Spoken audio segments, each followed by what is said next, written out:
There was once an old woman who lived alone in a quiet cottage on the edge of town. Her days were uneventful and solitary, save for the comforting presence of her only companion, a small, loyal white dog. The two were inseparable, sharing meals, walks, and the silence of the long evenings. The dog followed her everywhere, with only one exception. In the cold of winter, the little dog loved nothing more than curling up by the fireplace.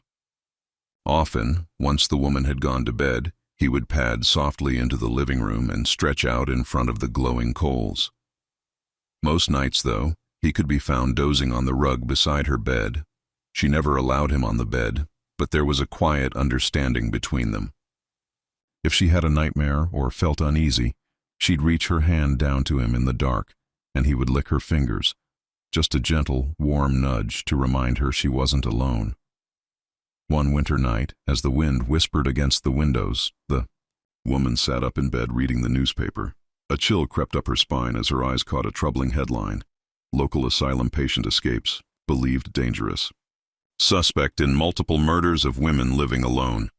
She glanced at the locked front door, then turned out the light and lay in the dark, the silence pressing heavily around her. Sleep would not come easily. Shadows seemed to shift across the room, and every creak of the old house felt louder than usual.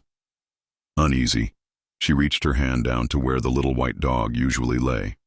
Instantly, a familiar warm tongue licked her fingers. Comforted, she sighed with relief and let her hand dangle there, the steady licks soothing her nerves. As she began to drift off, she turned her head toward the open bedroom door and blinked sleepily into the dim light of the living room. There, curled peacefully in front of the fireplace, sat her little white dog, wagging his tail and staring into the coals.